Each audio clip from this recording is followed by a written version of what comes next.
Hello दोस्तों, तो आज मैं आपको कंपाउंड इंटरेस्ट को सिखाऊंगा, वो भी बहुत ही ज़्यादा आसान तरीके से। तो देखो भाई, कंपाउंड इंटरेस्ट को हिंदी में क्या बोलते हैं? चक्रवृद्धि ब्याज। क्या? चक्रवृद्धि ब्याज। इसका मतलब है ब्याज पे भी ब्याज लगना। क्या?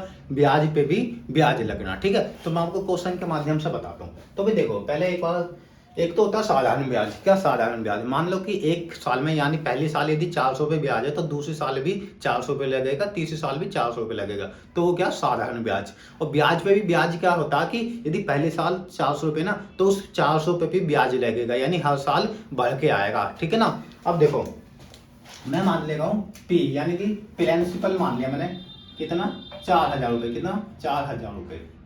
ठीक है, मैं रेट ले लेता हूँ। कितनी रेट लूँ? मैंने रेट ले ली 10% की रेट। ठीक है, टाइम ले लिया मैंने 3 साल के लिए लिया है।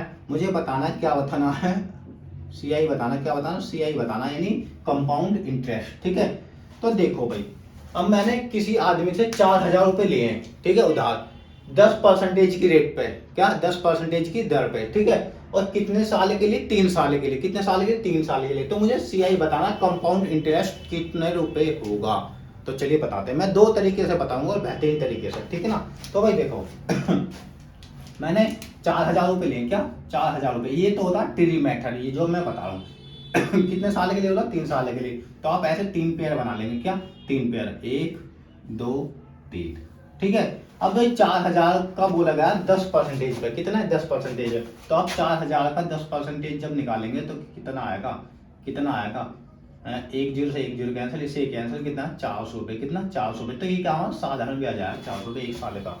तो इसमें हम क्या रखेंगे? 400, 400, 400। ठीक है भाई, देखो भाई, 3 साल के लिए पूछा गया। पहली साल तो ये है, दूसरी साल ये है। ध्यान से समझे ना, पूरा समझ में आएगा अच्छी तरीके से। तो भाई 4,000 रुपये लिए मैंने 10% की दर के लिए 3 साल के लिए। तो मैंने 4,000 का 10% निकाला तो कितना? 400। तो 400 मैंने तीनों साल दे दिए। ठीक है, 3 साल के लिए तो मैंने 3 पेयर बनाए।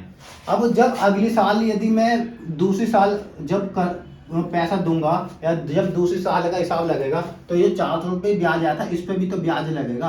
ब्याज लगेगा या नहीं लगेगा? आप बोलेंगे बिल्कुल लगेगा। भाई देखो भाई, एक बात मैं आपको बताऊं, ये यहाँ देखो भाई, ये तो भाई पहले साल का ब्याज है, साधारण आएगा 400 रुपये। ठीक है ना? अब जब मैं दूसरे साल का ब्याज दूंगा भाई 400, ये जो 400 रुपये, ये तो इस वाले 4,000 का है। ठीक है, अब ये 400 रुपये पहले साल का ब्याज था, इस ब्याज पे भी तो ब्याज लगेगा, जब भी तो चक्रवृद्धि ब्याज कहलाया जाएगा। तो ये 400 का भी किस परसेंटेज पे लगेगा? जो पूरे क्वेश्चन में दी गई 10% की दर पे। तो जब मैं 400 का 10% निकालूंगा तो कितना आएगा? 40 रुपये। कितना? 40 रुपये आएगा। तो इस 400 का 10% कितना आएगा? 40 रुपये। ठीक है, अब देखो, अब 2 साल का क्लियर। अब जब मैं इस तीसरे साल का हिसाब लगाऊंगा तो इस वाले 400 का मैं अगली साल भी तो दूंगा, उससे अगली साल मतलब तीसरे साल भी तो दूंगा। भाई तो मैंने दूसरे साल ही दे दिया, अब तीसरे साल इस वाले 400 का भी दूंगा, और तीसरे साल इस वाले 400 का भी दूंगा। क्या? इस वाले 400 का भी दूंगा। तो इस वाले 400 का जो मैं 10% अभी निकाला 40, तो इस वाले 400 का भी जब मैंने 10% निकाला 40। ठीक है, अब ये जो 40 रुपये ब्याज पे भी ब्याज आया था दूसरे साल, तो इस पर भी मैं तीसरे साल ब्याज दूंगा। तो जब मैं 40 का 10% निकालूंगा, कितना? 10%। भाई पूरे क्वेश्चन में 10% की दर चलेगी। तो जब मैं 40 का 10% निकालूंगा तो कितना आएगा? इस वाली 0 से ये कैंसिल, इससे 4 4 रुपये। कितना? 4 रुपये। ठीक है, तो ये जो है ना टोटल, ये जो है हमारा, ये का सीआई यानी कि कंपाउंड इंटरेस्ट। ठीक है, अब यदि मैं बात करूं, ये जो 400 400 400, ये तो साधारण ब्याज, और पूरा मिलके क्या बन जाएगा? चक्रवृद्धि ब्याज। ठीक है ना? मतलब कि 400 400 400, और ये जो है ये क्या है? हमारा चक्रवृद्धि ब्याज। तो सबको प्लस करो भाई, 4 4 8 4 1200, यानी 1200। और ये क्या है? 4 4 8 12। तो भाई देखो 1200 तो ऊपर वाला है, और 120 ये वाला है, और 4 ये वाला है। तो 4 2 2 और 1 3 और 1, तो 1324 रुपये जो आया ना, वो आया सीआई। क्या? सीआई यानी कि कंपाउंड इंटरेस्ट। ठीक है, अभी एक और तरीका बताऊंगा। ठीक है ना? यदि वो लगे आसान तो उसको कर लेना। तो ये क्या? सीआई। ठीक है, कंपाउंड इंटरेस्ट। तो ये कितना आएगा? 1324। ठीक है, यदि मैं अमाउंट की बात करूं कि पूरा पैसा कितना दूंगा, तो अमाउंट में भाई 4,000 तो मैंने ये लिए ही थे उधार, और 1324 रुपये ब्याज के हो गए, तो इनको मैं जोड़ दूंगा तो कितना हो जाएगा? 5324। कितना? 5324। ठीक है, तो अब देखो दूसरा तरीका है वो, बस 4,000 के लिए मैंने, ठीक है, कितने परसेंटेज पे, 10% की दर पे। तो इसको मैं फ्रैक्शन में चेंज करूंगा, तो परसेंटेज की दर पे लिए तो मैं परसेंटेज हटाऊंगा तो नीचे क्या आ जाएगा, 100 आ जाएगा। कितना, 100 आ जाएगा। तो एक जीरो से एक जीरो कैंसिल, तो ऊपर एक और नीचे क्या, 10, क्या 10। कितने साल के लिए लिया, 3 साल के लिए। तो 3 साल पे का पेयर बनाएंगे, 10 से भाई 10 रुपए लिए और 1 रुपए ब्याज हो जाएगा, तो टोटल कितने रुपए हो जाएंगे, 11 रुपए। यानी 10 पे 11 रुपए हो रहे हैं। कितने, 10 पे 11 रुपए हो रहे हैं पहले साल में, ठीक है। अब दूसरे साल में भी भाई 3 साल के लिए तो 10 से 11 हो जाएंगे, और तीसरे साल में भी 10 से 11 हो जाएंगे। अभी क्लियर। अब इनकी मल्टीप्लाई कर दो, जब मैं मल्टीप्लाई करूंगा तो 1000 आ जाएगा। कितना, 1000, ठीक है। इसके मल्टीप्लाई करूंगा तो 1331 आ जाएगा। कितना, 1331 आ जाएगा। ओके।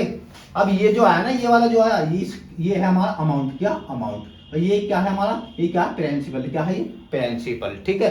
अब इन दोनों का अंतर लो, यानी कि डिफरेंट लो, तो कितना आएगा, 331। कितना, 331। ये क्या, CI। क्या, CI। ओके। अब यहाँ पे तो भाई प्रिंसिपल कितना, 1000 रुपए। रियल में प्रिंसिपल कितना, 4000 रुपए। तो वास्तविक मान यानी 4000 रुपए, ठीक है, जो मैं क्वेश्चन में दिया। और यहाँ पे कितना दिया गया, 1000 रुपए। कितना, 1000 रुपए, ठीक है। और हमें क्या निकालना, CI निकालना। तो CI का जो लोकल मान है इसको हम यहाँ पर रखेंगे, और ओरिजिनल मान हमारा निकल कर आ जाएगा। तो 331, ठीक है। इसकी वैल्यू हमें चाहिए, तो इसका मान हम यहाँ पर रखेंगे। अब काटा भी देगा इस वाली 1000 से 4000 आ जाएगा 4 बार में, और 4 किस में मल्टीप्लाई होगा, 4 एकम 4, और 4 3 12 का 2 हासिल लगा, 4 3 12 और 1 13। कितना, 13। तो यहाँ पे भी कितना आ गया, 1324। ये क्या, CI। और यहाँ पे भी कितना आया था, 1324। ये क्या, CI। तो भाई मैंने 2 मैथड बताए, जिसको भी आप मतलब कि जोन सा भी मैटर आपको अच्छा लगे आप उससे कर सकते हैं, ठीक है।